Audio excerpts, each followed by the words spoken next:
พ่อ100 บาทค่ะค่ะคุณแม่สมพานบริบูรณ์เนาะค่ะ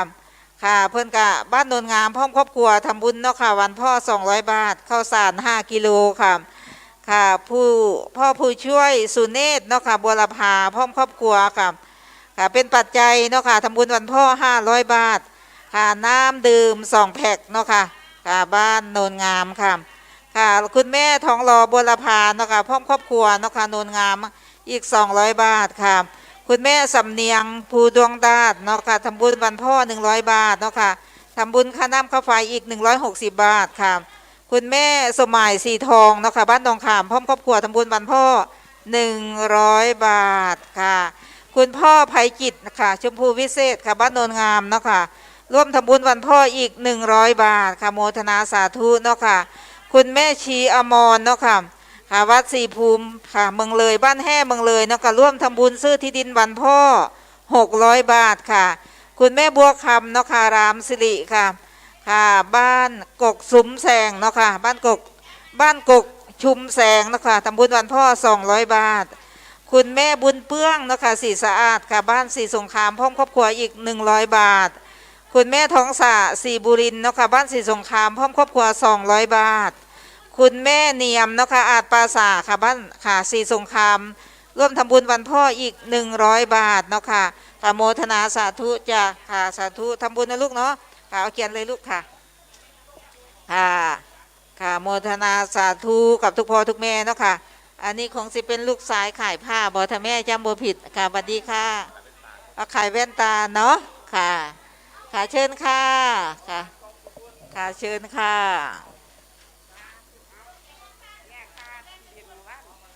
อันทองไก่ตีค่ะทองกะค่ะทองไก่เนาะค่ะค่ะค่ะสาธุโมทนาบุญลูกจ้าสาธุสาธุจ้าจ้าจ้าค่ะคุณธนกรเนาะค่ะพร้อมครอบครัวเนาะค่ะเพิ่นขายแว่นตาเนาะค่ะอยู่ในวัดเฮานี่แหละค่ะพร้อมครอบครัวร่วมทำบุญวันพ่อ100 บาทค่ะค่ะคุณแม่ทองไก่ค่ะค่ะแม่ทองไก่เนาะค่ะแกนหามูลเนาะค่ะค่ะแม่ทองไก่แกนหามูลเนาะค่ะค่ะพร้อมครอบครัวเนาะค่ะมาร่วมทำบุญค่ะซื้อที่ดินเนาะค่ะ1 ตารางวาขออภัย1 ตารางเมตร600 บาทสาธุเนาะค่ะสิเดียวก็สิให้ค่ะน้องทองไก่เดียวให้อันแม่น้องผ้าให้ค่ะติ๊กเลยหนูค่ะแม่ทองไก่นำปัจจัยมาแล้วเนาะค่ะค่ะค่ะอยู่ดีสบายนะน้องเนาะค่ะสาธุค่ะสุขภาพแข็งแรงเดี๋ยวแม่น้อยจะได้มาอ่านโมทนาบุญให้ค่ะตอนนี้เนาะค่ะค่ะน้องทองไก่ค่ะมาพร้อมกับน้องค่ะกับน้องทองเซียนเนาะค่ะชิมนินค่ะเอาน้ำเดี๋ยวมาบอกรายการไม่ต้องพลาดเด้อน้องทองไก่ค่ะน้องทองเซียนค่ะโมทนาบุญกับคุณแม่ค่ะคุณแม่จำปีบอกค่ะค่ะคุณแม่ลำไยทีนามสกุลอย่างก็ยังเขียนวาดให้ไม่น้อยอ่านบอกออกเลยสิริอย่างค่ะสิริพงษ์เนาะค่ะค่ะคุณแม่ลำไยสิริพงษ์ค่ะค่ะสิริวงศ์เนาะค่ะค่ะพร้อมครอบครัวเนาะค่ะร่วมทำบุญวันพ่ออีก100 บาทสาธุบ้านโป่งแคเนาะค่ะค่ะทำบุญวันพ่อค่ะแม่ทองไก่ค่ะ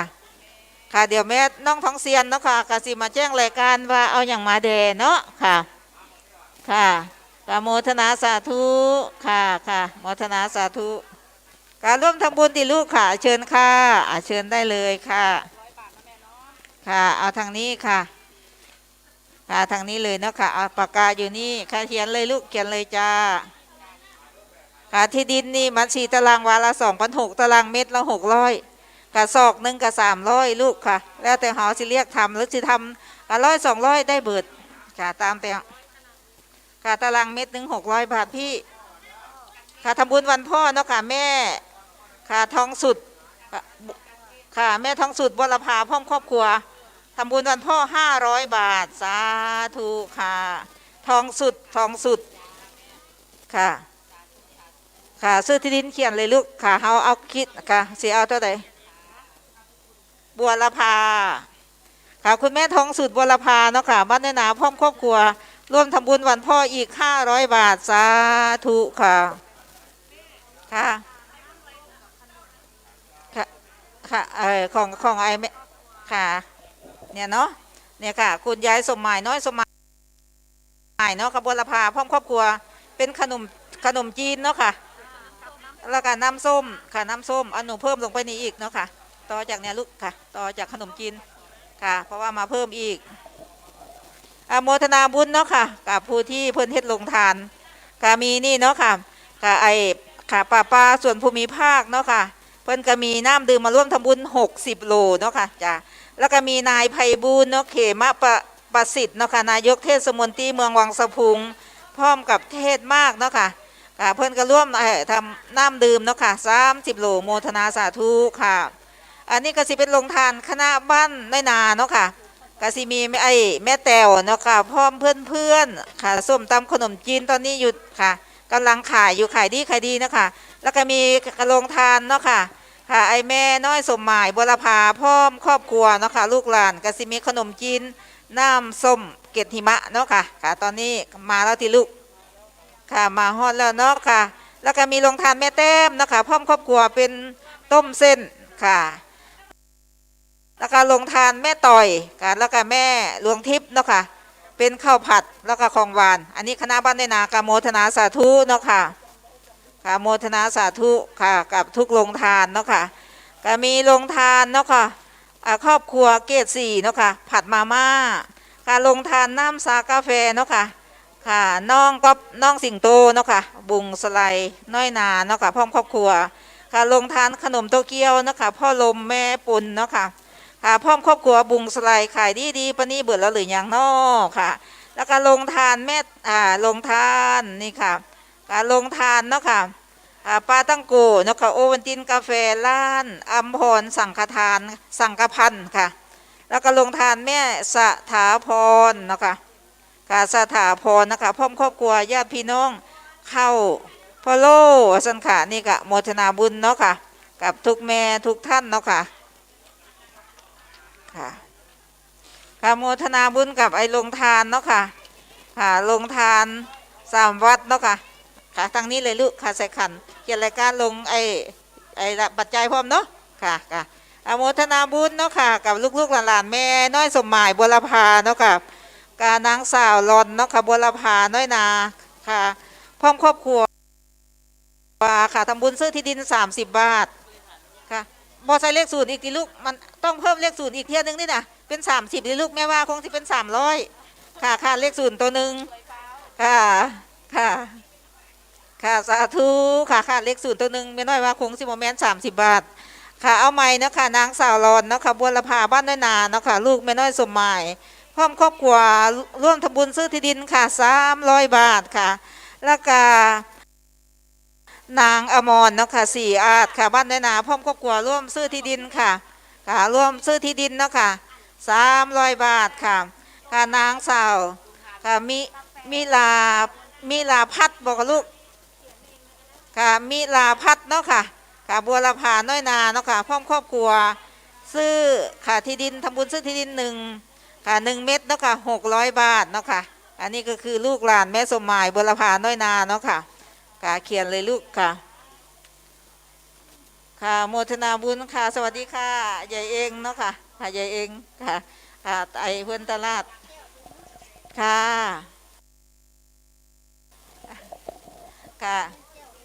บอแมนค่ะน้อยค่ะ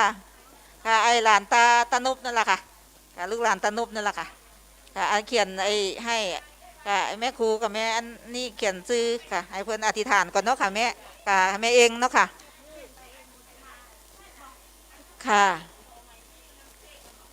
ไอเขียนธรรมดาบอกค่ะแม่ค่ะร่วมทำบุญเพื่อนมีรายการมาอยู่ค่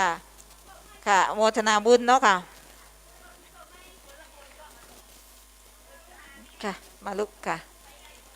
โมทนาสาธุลงทานบ้านน้อยนานะคะกาแฟโอนตินขนมขนมซูชิเนาะค่ะกาแฟโอวันตินขนมซูชิเนาะค่ะของน้องเจน้องเมยเนาะค่ะแล้วก็น้องแคทค่ะลูกสาวยายต่อยโอ้ของแม่ต่อยที่ลูกสาธุโอ้น้องโอ้ค่ะ หมดแล้วยังลูกเออค่ะแซ่บแซ่บอีละค่ะจ้าสาธุโมทนาค่ะน้องเกณฑ์น้องเมยเนาะค่ะค่ะน้องแนนเนาะค่ะลูกสาวหลานสาวอันแม่ต่อยหนูต่อยเนาะค่ะต่อยค่ะบ้านน้อยนาเนาะค่ะโมทนาสาธุค่ะค่ะสวัสดีน้องท้องเซียน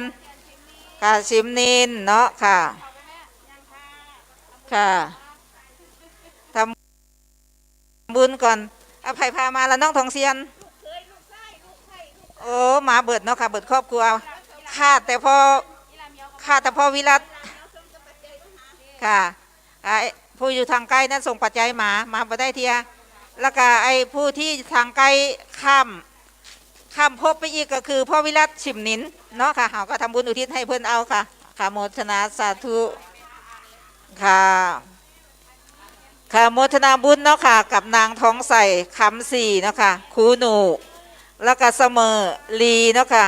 สุพิญญาเนาะค่ะวิไลเนาะค่ะเวียงจันทร์แม่ทองเสียนค่ะคำสี่ลงทานเนาะค่ะลงทานน้ำแล้วก็กระเพาะปลาแม่ทองไก่เนาะค่ะร่วมกับญาติธรรมคือร่วมกันค่ะโมทนาสาธุเนาะค่ะสวัสดีโอ้ขึ้นฮอดอยู่เป็นอย่างไรค่ะโมทนาบุญไปให้อยู่ค่ะโมทนาบุญเนาะค่ะกับน้องทองไก่ทองเซียนค่ะแล้วก็คุณคำศรีคุณเวียงจันทร์เนาะค่ะค่ะคุณวิโรจน์เนาะค่ะคุณสุกัญญาค่ะคุณสี่คุณเสมอค่ะครูหนูเนาะค่ะนางท้องใสคำสี่โมทนาบุญหลายๆก็มีอย่างมาเด่น้องค่ะค่ะอันเขียนลงให้พี่แดนน้องอันนี้คุณยายถวายทั้งขันทั้งนี้ด้วยโอ้จ้าโอ้โมทนาสาธุกับคุณยายเองเนาะค่ะค่ะครอบครัวล้านจำนงเนาะค่ะขอทำบุญอุทิศบุญกุศลนี้ให้แกเนาะค่ะคุณยายสมบูรณ์เนาะค่ะสีตะลาลมเนาะค่ะและคุณพ่อจำนงสุขบัวปู่ย่าตายายด้วยเนาะค่ะถวายปัจจัย 1,000 บาทเนาะค่ะแล้วก็รวมเนาะค่ะสังฆทาน1 ชุดแล้วก็ทูบเทียนแล้วก็น้ำดื่มพร้อมพร้อมกับขันขันหน้าโมทนาสาธุกับยายเองเนาะสาธุค่ะไข่อีก1 แผงค่ะเอาเพิ่มใส่ค่ะหนูน้อมเนาะค่ะค่ะน้ำ2 แพ็คพอเพิ่มน้ำดื่มใส่2 แพ็คเนาะค่ะค่ะมันมีอย่างเดียวแล้วจ้ะเขียนลงให้เบิดเลยค่ะอ่านแล้วอ่านทีนึงเขียนมาใหม่เขียนอีกอ่านอีกใหม่ค่ะว่างใดลูก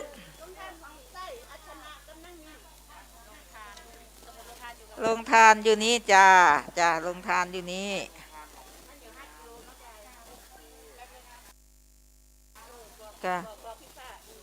จ้าค่ะตอนนั้นลูกชายอันเฮ็ดงานอยู่กับอันแม่นพื้นนี่บ่ฮื้อทำงานอยู่กับไอ้อันนั้นนะเสกโลโซค่ะลงทานน้อยนาเนาะค่ะก็มีกาแฟโอนตินเนาะค่ะขนมซูชิเนาะค่ะน้องเจน้องเมยเนาะค่ะน้องแนนเนาะค่ะก็ต้องโมทนาบุญค่ะลูกหลานค่ะแม่ต่อยเนาะค่ะแม่ต่อยอายุค่ะ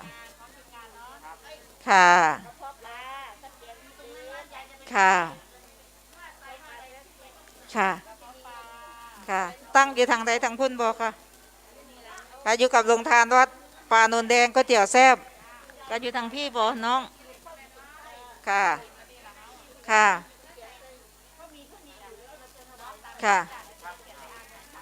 จ้าสาธุขโมทนาบุญนำค่ะนี่จ้า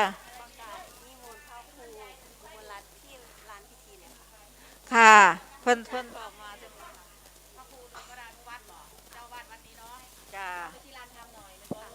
ค่ะวัฒนธรรมพอเอาไว้ค่ะนิมนต์ไปลานธรรมเนาะค่ะขออนุญาตเด้อค่ะพ่อแม่ครูอาจารย์กราบนิมนต์เนาะค่ะพระครูอุดมวรานุวัฒน์เนาะค่ะนิมนต์ที่ลานธรรมพ่อมีญาติโยมเนาะค่ะอยากมาร่วมบุญร่วมปรึกษาหารือเนาะค่ะ กับพระครูอุดมบรรณวัฒน์ที่ลานธรรมกราบนิมนต์เจ้าค่ะกราบนิมนต์ค่ะพระอาจารย์กราบนิมนต์เจ้าค่ะค่ะเพิ่นทำบุญหมดเลยเทิงขันเทิงอย่างของพระอาจารย์กราบนิมนต์ในลานธรรมเจ้าค่ะค่ะมีอันลูกศิษย์ลูกหาของวัฒนธรรมนะคะครับค่ะผอ.พิสมัยนะคะเพิ่นสิมาค่ะปรึกษาพระอาจารย์ค่ะเรื่องงานเรื่องอย่างนี้แหละกราบนิมนต์เข้าในลานธรรมเจ้าค่ะ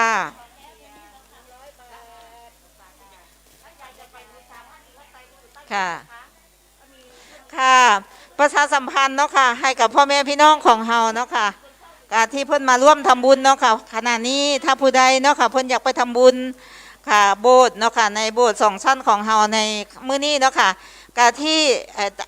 ใต้โพธิ์ใต้ถุนโบสถ์เนาะค่ะก็ไปบูชาผ้าไตรเนาะค่ะค่ะดอกไม้ผ้าไตรหรือว่าดอกไม้ทูบเทียนเนาะค่ะบูชาขึ้นหรือสงสัยมิตรผ้าไตรอยู่ไหนนะคะอยู่ค่ะเอาไปขึ้นไปกราบเนาะค่ะพระประธานถึงโบสถ์2 ชั้นเฮาได้เนาะค่ะค่ะสวัสดีค่ะอามาว่าบ่ได้เงยหน้าเนาะค่ะแม่น้องเมย์ค่ะกาสาธุขอโทษขออภัยค่ะแม่ป้านีค่ะแม่น้องเมย์แล้วก็แม่อย่างน้อยอีกผู้หนึงอุ้มหลานค่ะปิดหน้ามันก็จำกันบอกให้ได้ค่ะพอสังคมปิดหน้าเนาะค่ะก็เลยเห็นตากันเนาะค่ะค่ะไอประชาสัมพันธ์เนาะค่ะพ่อแม่พี่น้องที่มาจากทางใกล้อยากทำบุญนะคะค่ะถวายผ้าไตรเนาะค่ะถึงโบสถ์2 ชั้นเฮาเนาะค่ะการบูชาเนาะค่ะผ้าไตรได้ที่ค่ะชั้นล่างใต้ถุนของโบสถ์2 ชั้นเฮาเนาะค่ะก็สิมีเจ้าหน้าที่เพิ่นรอต้อนรับเฮาอยู่หรือว่าเพิ่นขึ้นบ่ไหวเนาะค่ะคุณพ่อคุณแม่ที่ว่าขาบ่ดีก็บูชาผ้าไตรเนาะค่ะอธิษฐานจิตแล้วก็ให้ลูกหลานเอาขึ้นไปแทนได้เนาะค่ะ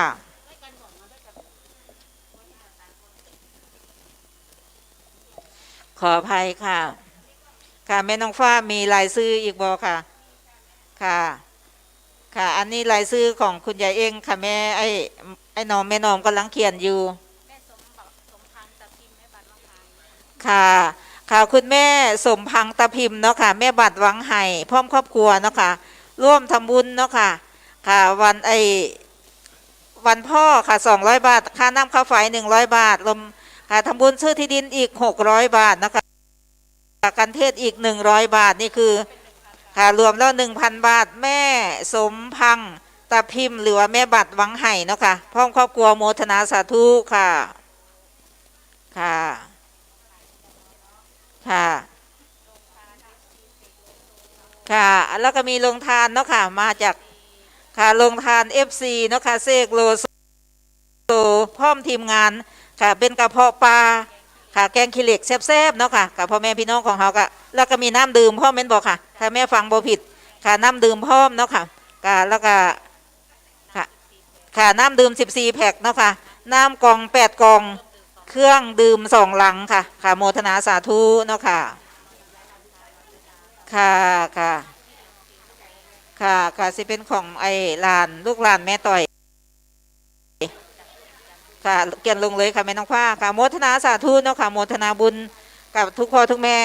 ค่ะไอ้น้องกับแม่ต้องผูกกระแตค่ะโมทนาบุญเสียงแม่น้อยเป็นอย่างสี่เสียงมือแม่ค่ะเสียงบ่ชัดนะเพราะว่า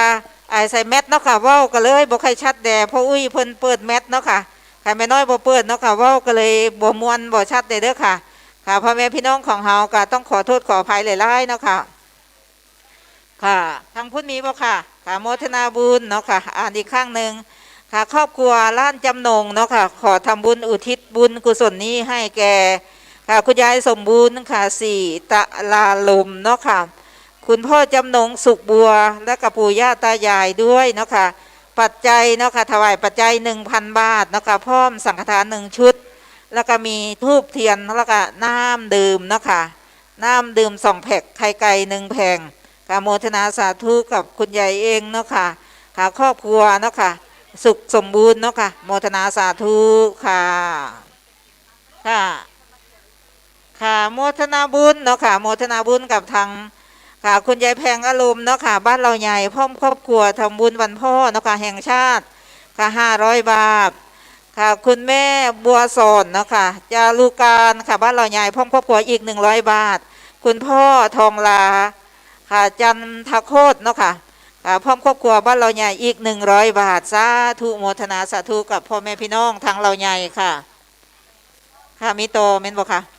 ขออภัยค่ะค่ะคุณพ่อทองลาเนาะค่ะจันทโคตเนาะค่ะบ้านเราใหญ่ทำบุญวันพ่อแห่งชาติอีก100 บาทค่ะคุณแม่ปราณีเนาะค่ะคำประเสริฐนะคะบ้านเราใหญ่พร้อมครอบครัวร่วมทำบุญวันพ่อแห่งชาติ300 บาทค่ะคุณแม่สดเนาะค่ะคำโองบอกค่ะค่ะบ้านเราใหญ่พร้อมครอบครัวร่วมทำบุญอีก100 บาทค่ะโมทนาสาธุกับพ่อแม่พี่น้องคณะบ้านเราใหญ่เนาะค่ะญาติธรรมพี่น้องเราใหญ่เฮาเนาะค่ะโมทนาสาธุกับทุกพ่อทุกแม่ทุกท่านค่ะตอนนี้แม่ต้องภูกระแตเนาะค่ะกำลังเนาะค่ะเขียนรายการบุญเฮาอยู่ค่ะเพราะว่าแม่น้องฟ้ากับแม่น้อยเนาะค่ะก็ส่งบุญหาค่ะพอบ้านแม่ต้องอยู่ก็ให้จากหนักเป็นเบาทุเราเป็นหายเนาะค่ะค่ะโอ้แม่ติมค่ะแม่ติมตอนแรกเพิ่นเอา1 ซอกค่ะย่านหายใจบ่ได้ค่ะย่านบ่นอนย่านได้นั่งกับยืนอย่างเดียวเมนูตะกะค่ะแข่งทับเมนูแม่ติมก็เลยบ่ไหวหรอกก็เปลี่ยนเอาเป็น1 ตารางวาไปเลย600 บาทสาธุค่ะค่ะแม่เพิ่มให้อยู่กับบ่เป็นหยังเขียนไปเลยค่ะแม่ติมบุรพาค่ะบ้านบุงสลายพร้อม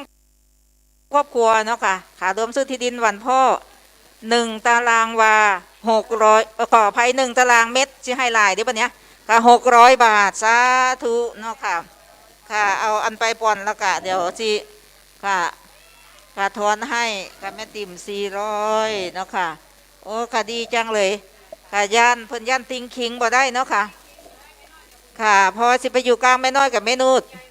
ค่ะกระทับแม่ติ่มเท่านั้นแล้วค่ะก็เลยมาเพิ่มเป็น1 ตารางวาเท่ากัน600 บาทค่ะอย่าอาศัยหมู่เถอะเพื่อนเห็นบ่อันพระคุณเจ้าเพิ่นให้ธรรมะเฮานะค่ะสิไปกินของไผ่เดมือสิไปจับบ่ได้บ่แม่นของเฮาบ่ได้เฮ็ดไว้ก็เลยบ่ได้กินค่ะเดไปค่ะบางมองก็ฮ้อนบางมองก็ไหลนี่ลอยนี่เพราะว่าเฮาบ่ได้ทำบุญไว้เฮาบ่ได้ทำเฮาก็เลยบ่ได้กินเนาะค่ะอันนี้ก็ย่านแม่น้อยกับแม่นูดแต่ที่ค่ะอยู่ทางกลางเนาะค่ะก็เลยเอาทอกันค่ะแม่น้อย1 ตารางวาแม่นูด1 ตารางเมตรแม่ติ่มก็เลยมาเอา1 ตารางเมตรเพราะว่าเอา1 ซอกเนาะค่ะอโมทนาสาธุค่ะกับทางแม่ติ่มเนาะค่ะบัวละพาบุงสไลเนาะค่ะเอา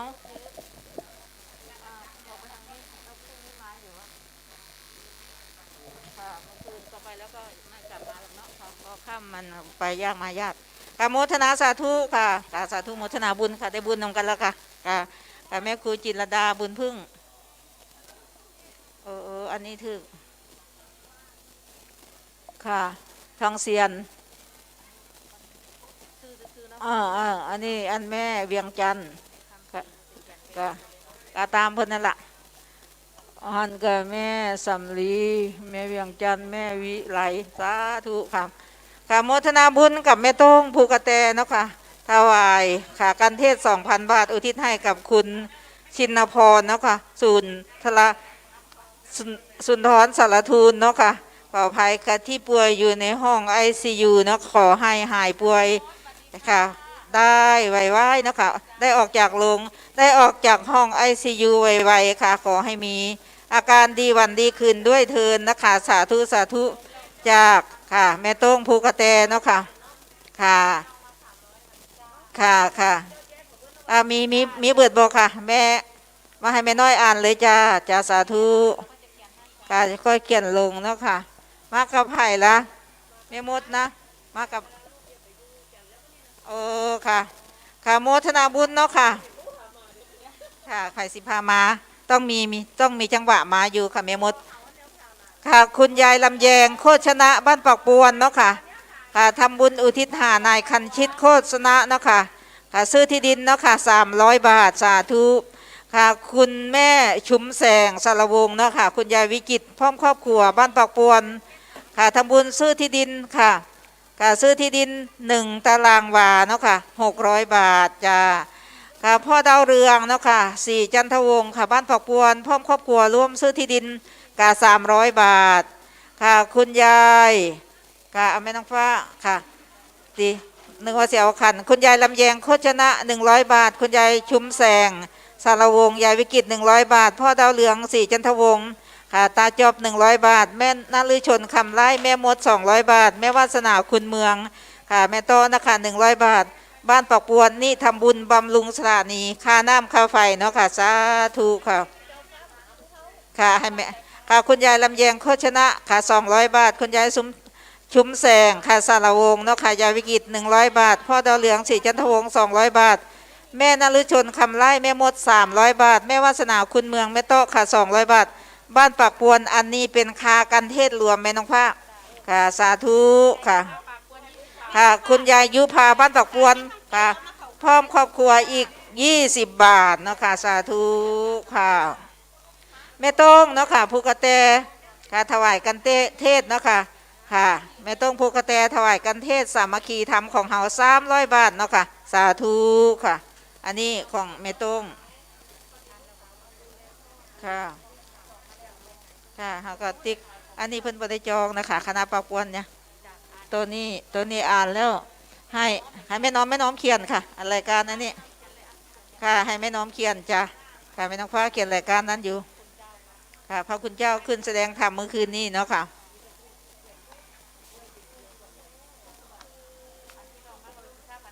ค่ะพ่อแม่พี่น้องเนาะค่ะ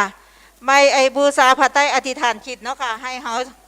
ค่ะมีสุขภาพสมบูรณ์แข็งแรงอย่าเจ็บอย่าจนเนาะค่ะกับบูชาพระไตรที่ได้ที่โบสถ์เนาะค่ะใต้โบสถ์2 สั้นเฮาเนาะค่ะ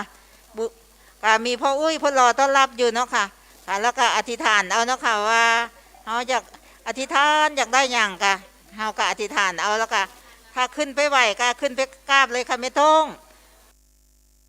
ค่ะขึ้นไปกราบโบสถ์2 สั้นอธิษฐานให้พ่อบ้านหายเจ็บให้ป่วยพร้อมค่ะพระประธานอยู่ถึงโบสถ์ของเฮาค่ะ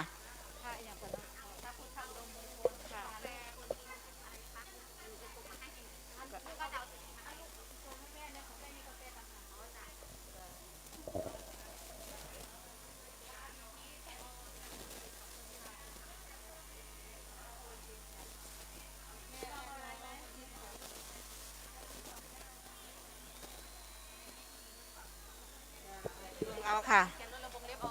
ค่ะวงเล็บเอามันมาถึงตอนนี้บ่ต้องนั่นหรอกน้อมเขียนเลยค่ะค่ะมาหลายเล่มยกไปยกมาค่ะเอาวงเล็บไว้เอาเชิญเด้อค่ะค่ะผู้ที่มาสวัสดีค่ะเชิญค่ะค่ะผู้มาแต่ไกลค่ะคุณพ่อค่ะค่ะค่อยๆมาแจ้งก่อนก็ได้ค่ะค่ะคุณแม่มาแจ้งก่อนก็ได้ให้คุณพ่อเพิ่นค่อยๆตามมาค่ะไม่ต้องถอดรองเท้าหรอกค่ะใส่มาเลยค่ะค่ะประชาสัมพันธ์เนาะค่ะสาธุค่ะค่ะพอมีรายการบ่ไม่น้อยสิได้อ่านโมทนาบุญให้อธิษฐานเอาเนาะค่ะอีกอย่างน้อยเนาะค่ะเวลาของเฮากะค่ะ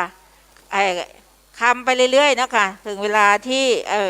กำหนดการของเพิ่นกสีมาฮอดแล้วค่ะพ่อแม่พี่น้องมาตะไกลเนาะค่ะอยากขึ้นไปกราบโบสถ์2 ชั้นเฮากะบูชาผ้าไตรเนาะค่ะกับพ่ออุ้ย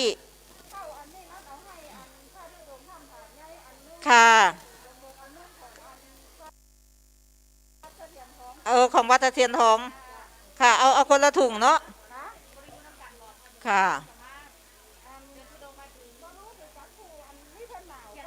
จะค่ะแต่ว่าเป็นของไผ่ของแม่อย่างแดนะคะไม่น้อยค่ะคุณพ่อประสาทเนาะค่ะแม่เทวาชิมกลางนะคะพร้อมลูกหลานแม่ชดาทุมลาเนาะค่ะพร้อมญาติพี่น้องค่ะอุทิศให้แด่คุณปู่บุญมาย่าทองวงจันทร์เนาะค่ะคุณพ่อบัวลาแม่จบค่ะวงทองเนาะค่ะคุณปู่มูลย่าน้อยชิมกลางคุณตาวันนะคะยายอ้วนนะคะกงภูทรค่ะคุณแม่โอไลค่ะกงภูทรคุณพ่อสมจิตทุมลาค่ะและเจ้ากรรมนายเวรเนาะค่ะเป็นปัจจัยเท่าใดเนาะค่ะค่ะ400 บาทโมทนาสาธุลงปัจจัยเด้แล้วเพิ่นก็มีข้าวสารมาเนาะค่ะ1 ถุงเนาะค่ะค่ะถวายไว้กับวัดศรีดุวงศ์แล้วก็อีกถุงนึงนะคะเพราะมีมา2 ถุงนึงให้กับ พระคุณเจ้าวัดถ้ำผาใหญ่นะคะแล้วก็มีน้ำดื่มแมนโบกับใครหั่นของบ่แมนเนาะค่ะเอาของสงสัยของแม่ทองไกค่ะโมทนาสาธุนำเด้อค่ะค่ะแม่ค่ะโมทนาสาธุนำเนาะค่ะพ่อประสาทแม่เทวาชิมกลางเนาะค่ะพ่อมลูกหลานค่ะแม่ชดาทุมลาพ่อมญาติพี่น้องบ้านค่ะนาดอกไม้เนาะค่ะนาดอกไม้ค่ะค่ะไอขอบคุณนะลูกค่ะสาธุสาธุขอบคุณค่ะขอบคุณลูกค่ะขอบคุณค่ะค่ะเฮงเฮงร่ำรวยได้ลูกเด้อค่ะลูกหลานไอยาหนึ่งเสียนครูเท่าลูกแม่ต่อยลูกหลานแม่ต่อยแม่ยุพินริมเจริญค่ะพี่คนนั้นค่ะมาถึงตอนมื้อแรงพี่คนนั้นแล้วก็งงไว้แม่ก็ได้ค่ะเอาพี่คนนั้นพี่คนนั้นค่ะน้องคนนี้เอาให้พี่คนนั้นค่ะค่ะค่ะว่าแล้วก็หัวแม่นไผ่พามาละแม่ค่ะเพิ่นบ่ได้ยินเนาะค่ะค่ะโมทนาสาธุกับทุกพ่อทุกแม่กันไม่น้อยกระทุนมาไหวแล้วพ่ออุ้ยเอ้ยค่ะขออันแม่น้องฟ้าแม่ขออันนี้ค่ะค่ะค่ะค่ะว่าวแล้วมันมีไอค่ะว่าวแล้วเอาไอ้ใส่แมทนะว่าวแล้วมีไอจังค่ะค่ะแม่น้องฟ้าหาใจไอ้เสาโฮบว่าตามภาษาบ้านเฮาเพราะว่าเฮาใส่แมทแล้วร้องเพลงสินะคะค่ะไอ้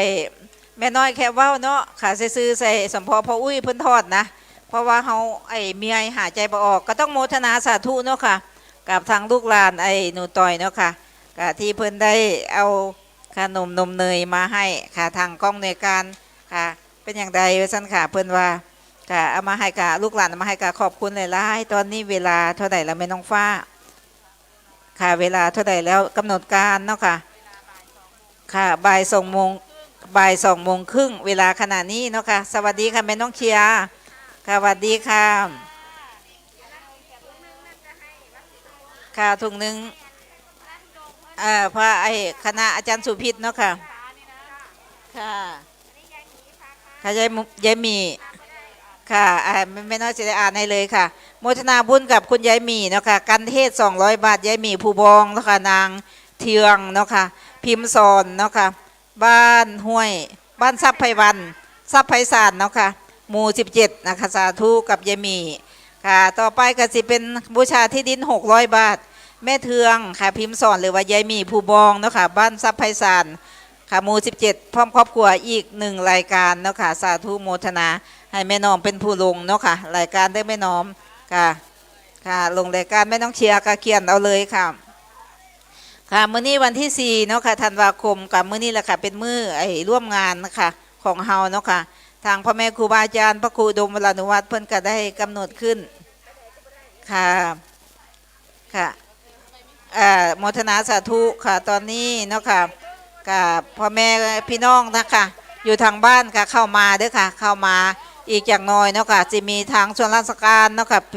ค่ะพระครูอุดมวรานุวัฒน์ว่าปีนี้เนาะค่ะท่านผู้ว่าราชการจังหวัดเนาะค่ะค่ะเพิ่นกสิมาเป็นค่ะประธานฝ่ายฆราวาสเนาะค่ะค่ะแล้วก็ฝ่ายอันพระคุณเจ้าหันกะบ่รู้ว่าไผ่เทียเนาะค่ะก็คงสิเป็นเจ้าคณะจังหวัดเลยเนาะค่ะธรรมยุทธ์เนาะค่ะก็แต่บ่รู้ว่าฉายาเพิ่นเป็นอย่างเทียแม่น้องฟ้าก็ว่าอย่างใดเทียบ่กล้าเว้าเนาะค่ะว่าแต่ว่าเจ้าคณะจะเจ้าคณะจังหวัดเลยธรรมยุทธ์เนาะค่ะสิมาเป็นเจ้าภาพฝ่ายคณะสงฆ์เนาะค่ะค่ะส่วนฝ่ายคารวาสเนาะค่ะก็สิเป็นผู้ว่าราชการจังหวัดเลยเนาะค่ะก็ต้องโมทนาสาธุพ่อแม่พี่น้องอยู่ทางบ้านเฝ้ามาเด้อค่ะค่ะค่ะค่ะอันนี้เนาะค่ะอะไรซื้อพระคุณเจ้าเนาะค่ะค่ะค่ะประธานเนาะค่ะเจริญพระพุทธมนต์เย็นนี้เนาะค่ะพระครูปริยัติกิจจวรวัฒน์นะคะค่ะเจ้าคณะอำเภอวังสะพุงพลกษีค่ะกิจจวรวัฒน์เนาะค่ะเป็นค่ะเพิ่นก็เป็นไอ้ประธานค่ะเจริญพุทธมนต์เย็นเนาะค่ะในเย็นนี้ค่ะแม่นูดค่ะสาธุค่ะโมทนาสาธุนมจีนมาละตีขนมจีนแม่นูดมาละตีกำลังมาแม่นูดมาก่อนเพราะว่าแม่นูดนี่บ่ทันภัยค่ะค่ะร่วมทำบุญก่อนค่ะถูกต้องทำบุญก่อน ค่ะดินเนาะค่ะคุณแม่คำไหมกลมเกลียวหรือว่าเมนูบุงสไลพร้อมครอบครัวที่ดินค่ะ1ไอเม็ดเนาะค่ะค่ะ600 บาทสาธุค่ะคุณแม่คำไหมกลมเกลียวหรือเมนูบุงสไลร่วมทำบุญมันวันพ่ออีกเนาะค่ะ200 บาทสาธุ2 รายการจ้าค่ะพร้อมกับโรงทานนะคะเมนูค่ะแม่คำไหมกลมเกลียวบุงสไลพร้อมลูกหลานค่ะคุ้มลำมาลายเนาะค่ะ เพิ่นก็เป็นโรงทานขนมจีนแซ่บๆนะคะ1 โรงก็ต้องโมทนาสาธุกับแม่นูดแม่คำใหม่กลมเกลียวพร้อมลูกหลานคุ้มละมาลายเนาะค่ะโมทนาสาธุค่ะมีอย่างอีกบอกค่ะแม่น้องฟ้าค่ะอ่านเบิดแล้วเนาะมิตาสิโลโอค่ะลายซื้อพระคุณเจ้ามาแสดงธรรมเมื่อแรงนี่อยู่ไหนค่ะค่ะเดี๋ยวแม่อ่านฉายาเพิ่นบอกถึงแม่สิถามหนูหรอกค่ะลายซื้อเนาะค่ะคณะพระคุณเจ้าที่สิมาให้ธรรมะค่ะในมื้อคืนนี้เนาะค่ะค่ะมีหลวงพ่อบุญมาวิสาทโทเนาะค่ะค่ะค่ะเจ้าอาวาสวัดเทพนิมิตรบ้านเราใหญ่เนาะค่ะ2 พระครู4 ธีรพรเนาะค่ะเจ้าคณะอำเภอภูเรือเนาะค่ะ3 พระครูปริยัติพัทราพรเนาะค่ะบ้านฟากนาค่ะ4 พระครูปริยัติปัญญาวุฒิเนาะค่ะวัดโคกงามเนาะค่ะ5 พระครูวิบูลย์สุทธิธรรมเนาะค่ะจากอำเภอบางละกำจังหวัดพิษณุโลกค่ะ6 พระครูบรรพตธรรมลักขิตเนาะค่ะหรือพระอาจารย์อันสมพิษนะคะพระอาจารย์สุพิษเนาะค่ะ7นะคะพระมหาสุยาสุนทรธรรมโมเนาะค่ะ8เนาะค่ะหลวงตาคำไหลเนาะค่ะ9 พระครูประหลัดนรงค์ฤทธิ์เนาะค่ะนี่คือพระคุณเจ้า9 รูปที่สิมาให้ธรรมะในคืนนี้ส่วนประธานเจริญพุทธมนต์เย็นในมื้อเย็นนี้เนาะค่ะก็สิเป็นพระครูปริยัติค่ะจิตจะวรวัฒน์เนาะค่ะเจ้าคณะอำเภอวังสะพุงค่ะสิเป็นประธานเจริญพระพุทธมนต์เย็นในเย็นนี้เนาะค่ะโมทนาสาธุกับพระคุณเจ้าที่เพิ่นสิค่ะมาเมตตาเนาะค่ะมาให้ธรรมะเฮาแล้วก็มาเป็นประธานเจริญพุทธมนต์ค่ะเย็นในเย็นนี้เนาะค่ะค่ะก็คือเฮานะไม่ต้องเชียร์บ่แตกต่างหรอกเนาะค่ะค่ะพระคุณเจ้าเนาะค่ะเพิ่นกับมรณภาพเนาะค่ะส่วนเฮาค่ะญาติธรรมเฮาก็ล้มหายตายจากไปหลายเนาะค่ะนางชุติการเวียงสมุทรบ้านโคกฝ่ายเนาะค่ะแม่น้องเชียร์ร่วมทำบุญวันพ่อ100 บาทข้าวเหนียวเนาะค่ะข้าวสารเหนียว2 กิโลเนาะค่ะโอ้ขออภัยค่ะแม่น้องเชียร์ข้าวเหนียวเนาะค่ะข้าวสารเหนียว20 กิโลค่ะจากหลวงพ่อวิไลเนาะค่ะวัดสะเทียนทองค่ะบ้านนาดอกไม้เนาะค่ะตำบลหนองยาป้องอำเภอวังสะพุงจังหวัดเลยของหาโมทนาสาธุเนาะค่ะสีลดจำนวนเข้าให้เพิ่นเนาะค่ะโมทนาสาธุกับค่ะแม่น้องเชียร์ผู้นำบุญกับคุณแม่คุณพ่อเพิ่นเนาะค่ะก็ต้องโมทนาสาธุค่ะต่อไปเนาะค่ะก็เปลี่ยนแม่กับลูกก็เปลี่ยนกันเนาะค่ะเปลี่ยนกันเว้าเปลี่ยนกันโมทนาบุญกับพ่อแม่พี่น้องแล้วก็พ่ออุ้ยตอนนี้ผู้มาที่หลังเพิ่นอยากทำบุญเนาะค่ะโบสถ์2 ชั้นก็สามารถบูชาผ้าไตรอยู่ใต้โบสถ์เนาะค่ะขึ้นไปโบสถ์2 ชั้นเฮาขึ้นไปถวายผ้าไตรกับพระประธานในโบสถ์ของเฮาได้เลยค่ะพระประธานในโบสถ์ก็คือพระอุดมพระพุทธอุดมมงคลค่ะหรือว่าหลวงพ่อทันใจเนาะค่ะที่เฮ็ดอย่างก็อุดมสมบูรณ์แล้วก็เป็นมงคลทันใจทุกอย่างเนาะค่ะก็เชิญชวนพ่อแม่พี่น้องเนาะค่ะบูชาผ้าไตรไปขอพรเนาะค่ะขอพรจากให้หลวงพ่อเพิ่นได้ค่ะต่อไปเนาะค่ะเป็นน้องฟ้าเสร็จแล้วบ่ร่วมทำบุญติละเนาะค่ะทางนี้ได้เลยค่ะหรือค่ะหรือว่าหนูสิเขียนเองลูกค่ะทางนี้ค่ะถ้าเขียนเองค่ะปากกาเฮาทางนี้นะลูกเนาะค่ะโมทนาสาธุจ้าค่ะถ้ามีอะไรซื้อก็เฮาก็เอามาทางแม่น้องฟ้าลงทานที่หนูลงทานบ่ลูกค่ะสวัสดีค่ะค่ะโอ้ค่ะค่ะคุณยายน้อยเพียรเนาะค่ะค่ะคุณค่ะขอบคุณลูกคุณยายน้อยเพียรค่ะบัวละพาพร้อมลูกหลานค่ะทำลงทานค่ะวุ่นขนมวุ่นเนาะค่ะสาธุขอบคุณหลายๆเอาความวุ่นวายหนีไปเอาแต่ความสุขมาเนาะหนูเนาะจ้ะค่ะแม่สมจิตสวัสดีค่ะค่ะโมทนาสาธุด้วยจ้าค่ะแม่น้อยเพียรบัวละพาพร้อมลูกหลานจ้ะค่ะมีอย่างบ่ลูกค่ะโมทนาสาธุค่ะนางแก้วโอ้แม่แก้วที่ให้อันโตมาเนาะ ค่ะขอบคุณโมทนาบุญเด้อค่ะฝากบุญไปหาแม่แก้วด้วยค่ะค่ะให้นางแก้วประจันทเสนบ้านวังน้ำเย็นค่ะพร้อมครอบครัวร่วมทำบุญ200 บาทเนาะค่ะ200 บาทสาธุค่ะค่ะค่ะคุณแม่ธาตุคำไล่นะคะค่ะไอวุ้นค่ะแม่ธาตุคำไล่ค่ะพร้อมครอบครัวบ้านยางเดียวร่วมทำบุญซื้อที่ดิน1 เมตรค่ะ600 บาทค่ะค่ะค่ะบูชาพระที่แม่น้องฟ้า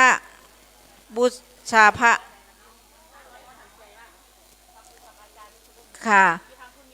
ค่ะมีบ่เพิ่นเอามาวางบ่ฮื้อให้บูชาบ่ป้าหมอนจ๋าค่ะมีอันเพิ่นมาบูชาหลวงพ่อทันใจ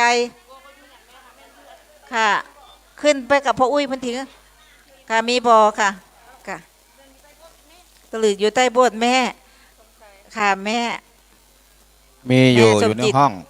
ค่ะไปเบิ่งพ่ออุ้ยเบิ่งเด้อจ้ะ อยู่ในห้องนะยายเด้อ ค่ะ เดี๋ยวเอาให้ โอ้หลวงพ่อทันใจอยู่ในห้องเนาะค่ะแม่สมจิตเพิ่นสิมาบูชาเจ้าค่ะค่ะค่ะแม่แก้วประจันตเสนแม่แก้วจ๋า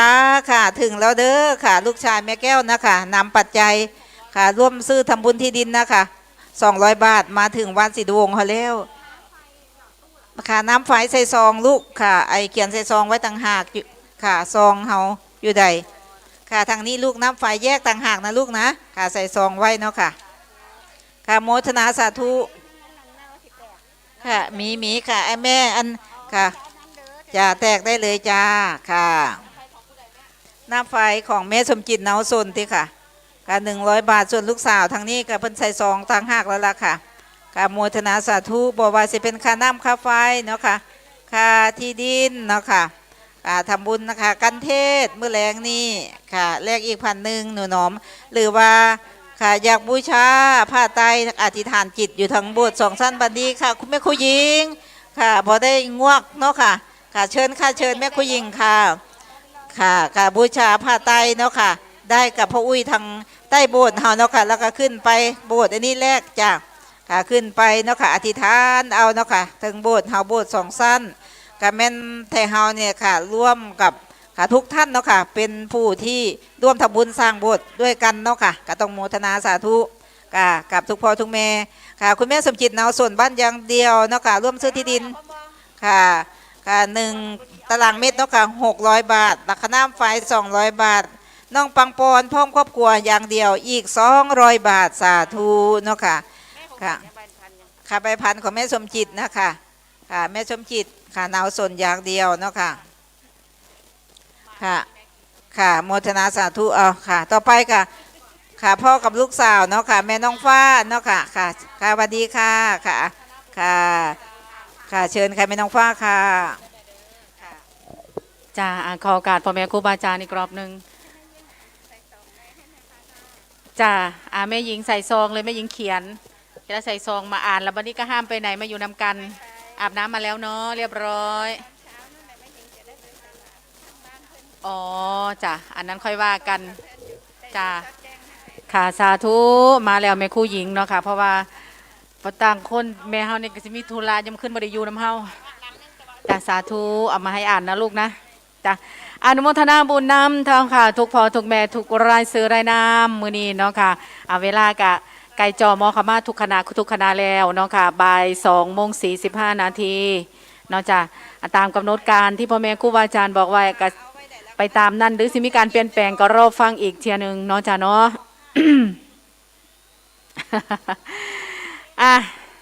จ้าเขียนเพิ่นจะมีซองอันใหม่เดี๋ยวพระอาจารย์เพิ่นจะเอามาให้ค่ะแม่หญิงก็เขียนใส่ซองไว้เลยจ้ะ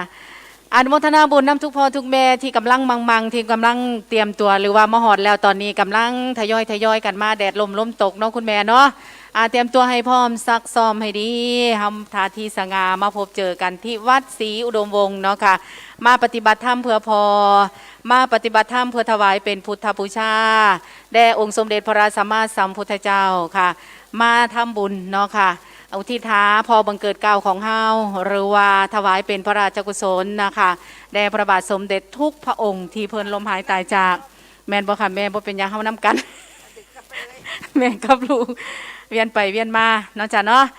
ทุกรายซื้อรายน้ำเนาะค่ะที่คุณพ่อคุณแม่จับจองไว้หรือรายซื้อตกหล่นเนาะค่ะกลับมาแจ้งได้ที่กองอำนวยการเด้อเนาะจ้ะเนาะหรือผู้มาฮอดแล้วเนาะค่ะก่อนสิทำบุญก่อนสิไปกินข้าวกินปลากะเชิญเนาะค่ะบูชาดอกไม้เนาะค่ะธูปเทียนเนาะจ้ะขึ้นกราบหลวงพ่อใหญ่พระพุทธศักยมุนีศรีสันเพชรนางตระงานมองเข้ามาสิเห็นเลยเนาะค่ะแล้วก็คุณพ่อคุณแม่เสร็จสับจากตรงนี้แล้วรวมทั้งหมดแล้วก็เชิญได้ที่ใต้โบสถ์เนาะจ้ะเนาะมีบูชาผ้าไตรเนาะจ้ะที่พ่ออุ้ยเฮาสิรอรับอยู่ใต้โบสถ์ขึ้นไปไหว้พระพุทธอุดมมงคลเนาะจ้ะอนุโมทนาบุญนำครอบครัวเกศศรีเนาะค่ะค่าน้ำ100 บาทแล้วก็ครอบครัวเกศศรีอีกค่าไฟอีก100 บาทรวมแล้วเป็น200 บาทจ้ะอนุโมทนาสาธุบุญนำทุกบุญทุกพ่อทุกแม่เนาะค่ะเนาะมื้อแรกนี่อย่าลืมจะพาจะละโอกาสบุญของเจ้าของเนาะค่ะฟังเทศน์ฟังธรรมจากพ่อแม่ครูบาอาจารย์ที่แน่ๆเก้ากันเก้ารูปเนาะจ้ะอันรายการล่าสุดเนาะอนุโมทนาบุญนำเนาะค่ะคุณพ่อไพจิตชมพูวิเศษบ้านโนนงามเนาะค่ะพร้อมกับคน100 บาทนางสาวทิมิราพัฒน์เนาะบัวรพาค่ะบ้านดอยหน้าซื้อที่ดิน1 ตารางเมตร600 บาทเนาะค่ะแล้วก็นางอมรศรีอาจนะคะบ้านดอยหน้านะคะซื้อที่ดิน1 ตาราง1 ศอกเนาะแม่เนาะ300 บาทจ้ะนางสาวลอนบัวรพาค่ะบ้านดอยหน้าซื้อที่ดินอีก300 บาทนางชุติการเวียงสมุทรแม่นองเชียบ้านโคกฝายเนาะค่ะรวมทั้งหมดวันพอ100 บาทข้าวเหนียวอีก20 กิโลเนาะค่ะจากหลวงพ่อวิไลวัดสะเทียนทองเนาะค่ะบรรณาดอกไม้เพิ่นสิมีข้าว2 ปุ๋ยเนาะแม่เนาะปุ๋ย1เอาไว้สีดมวงปุ๋ย1ให้กับวัดธรรมพาใหญ่เพิ่นสิไปธรรมยาตราธุดงค์เนาะค่ะรอบประเทศปีที่2สิมาที่สีดมวงมื้อแรงนี้เนาะจ้ะต่อไปนะคะคุณกนกวันค่ะโยมกะกุลติแม่แม่นบ่อ่านผิดก็ขอโทษขออภัยเด้อหรือว่ายะมักกะกุลกับบ่รู้ละว่าเนาะแต่ว่าโยมมกุลนี่ล่ะเนาะแม่ฟ้าเนาะบ้านวังน้ำเย็นวันพ่ออีก200 บาทคุณสุมนาเกศศรีเนาะค่ะบ้านหนองเงินร่วมซื้อที่ดินน้ำอีก300 บาทจ้ะครอบครัวเกศศรีบ้านวังน้ำเย็นนะคะซื้อที่ดินอีก300 บาทค่ะสาธุจ้ะค่าน้ำค่าไฟนะคะครอบครัวเกศศรีอีก200 บาทสาธุอนุโมทนาสาธุบุญเนาะจ้ะอนุโมทนาสาธุบุญนำคุณแม่ข้ามหมายกลมเกลียวที่ดิน600 บาทวันพ่อ200 บาทแล้วก็รวมโรงทานขนมจีนน้ำยาแซ่บๆอีก1 โรงทานกำลังตามมาว่าสันไม่หนุนมาจองทีไว้ก่อนเนาะค่ะ อนุโมทนาบุญนำคุณแม่ติมบัวละพาเนาะจ้ะถือที่ดินอีก1 เม็ด600 บาทค่ะอนุโมทนาบุญนำคุณแม่สมพังตะพิมพ์เนาะค่ะแม่บัตรวังหายพร้อมกับครัววันพอ200 บาทค่าน้ำกาแฟ100 บาทที่ดิน600 บาทกันเทศอีก100 บาทรวมแล้วเป็น1,000 บาทอนุโมทนาสาธุค่ะกลับไปแล้วแวะไปเอาตังค์น้ำแม่เด้อแม่ฟ้าวสันอาสาธุแม่อนุโมทนาเด้อแม่มาบ่ได้แต่แม่ฟังอยู่วสันว่าจ้ะ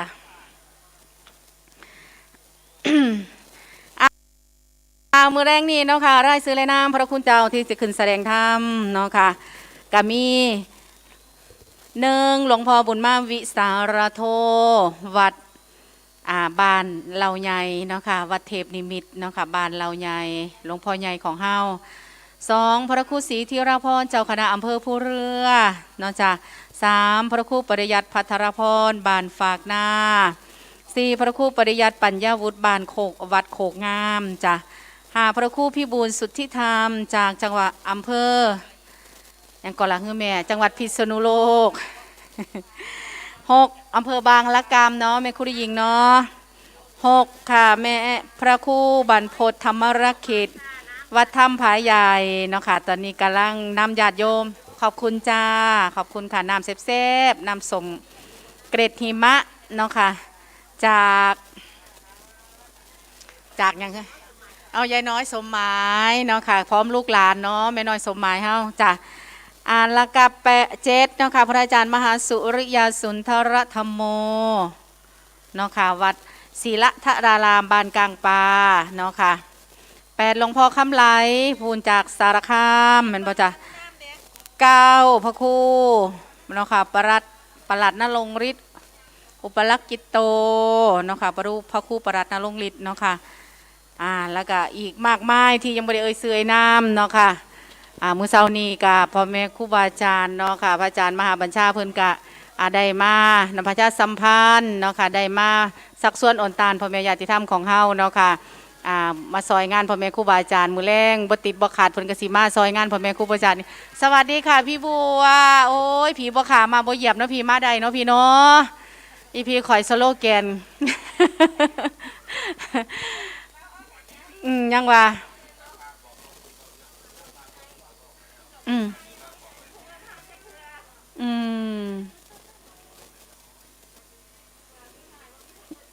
ค่ะ เอิญโพดเอิญกับบ่โทรหาน้องว่านกับเขารายการกับเอิญหาอยู่ แน่สั่นตัวนี่เมื่อวานนี่บ่แม่นวันพุธได้หมู่บ้านนี่ก็เข่าจ้าพอหอดไก่มือแล้วกับมาเข่าสลอมาเลย มาแท่สอดแจงเนาะพี่เนาะจ้าดีใจเนาะเห็นพระญาติธรรมของเฮาเสียงทางโน้นงามกับพูดลงทานเป็นตาสอนตอนนี้เพิ่นกำลังเตรียมเนาะมีข้าวจีมีอาหารปลามีหลายอย่างเนาะค่ะเอาไว้จะเปิดรอรับพ่อแม่พี่น้องพี่กำลังจะเดินธรรมยาตามาประมาณ200มันว่าค่ะแม่ครอบครัวคุณตาป้องคุณยายถิ่นบัวระคุณยายถิ่น ทินบัวละพาน คุณยายทินคุณยายทินบัวระพาพร้อมลูกหลานรวมทำบุญ300 บาทวันพ่อน้ำโออิชิน้ำดีโดค่ะเนาะอนุโมทนาสาธุบุญครอบครัวคุณยายอนุโมทนาสาธุบุญกับพี่บัวน้ำห้วยพี่บัวจัดน้ำห้วยเอามาให้น้องอ่านซะดีๆจังค่อยเขียนเนาะค่ะคุณพ่อการคุณแม่นารีโสภาสี